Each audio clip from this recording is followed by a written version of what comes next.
রাজশাহীতে নারী ভোটারদের নিয়ে গণভোটের বিশেষ প্রচারণা অনুষ্ঠিত। শুনলেন সংবাদ শিরোনাম, বিস্তারিত দেখুন ডেস্ক রিপোর্ট। আসন্ন গণভোট ও জাতীয় সংসদ নির্বাচন 2026 উপলক্ষে তথ্য ও সম্প্রচার মন্ত্রণালয়ের উদ্যোগে প্রথমবারের নারী ভোটারদের জন্য বিশেষ প্রচারণা কার্যক্রম অনুষ্ঠিত হয়েছে। মঙ্গলবার সকালে রাজশাহী মহিলা কলেজের অডিটোরিয়াম ও রাজশাহী কলেজের শিক্ষক মিলনায়তনে এই কর্মসূচি আয়োজন করা হয়। অনুষ্ঠানে প্রধান অতিথি হিসেবে উপস্থিত ছিলেন তথ্য ও সম্প্রচার মন্ত্রণালয়ের সচিব মাহবুবা ফারজানা। তিনি বলেন, গণভোট ও নির্বাচন একটি গণতান্ত্রিক রাষ্ট্রের গুরুত্বপূর্ণ স্তম্ভ।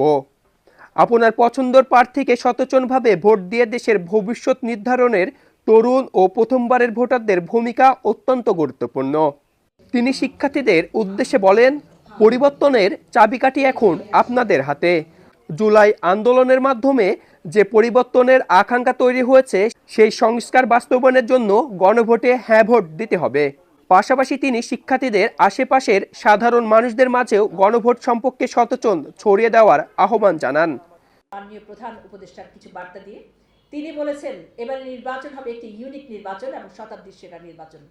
তিনি বলেছেন, নির্বাচন এবং গণভোটে জনগণের অংশগ্রহণ নির্ধারণ করবে ভবিষ্যতের একটি বাংলাদেশ। বাংলাদেশ কেমন হবে, ভবিষ্যতে সরকারই বা কেমন হবে, সেটাতে যেন হাঁ দিয়ে আমরা জানাই যে হ্যাঁ, সরকার হবে ন্যায্য, সঠিক সরকার হবে, স্বচ্ছতার, জবাবদিহিতার। আমরা সেই লক্ষ্যে এগিয়ে যাচ্ছি। আপনাদের সহায়তা চাই। আপনাদের সকলকে অসংখ্য ধন্যবাদ এখানে উপস্থিত হওয়ার জন্য।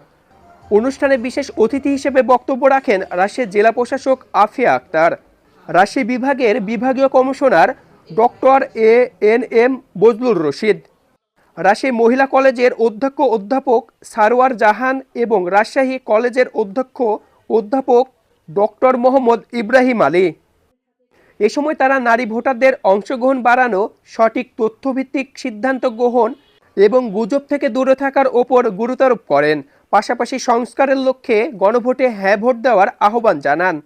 প্রচারণা অনুষ্ঠানে দুই প্রতিষ্ঠানের শিক্ষক, শিক্ষার্থী সহ সংশ্লিষ্ট দপ্তরের কর্মকর্তারা উপস্থিত ছিলেন।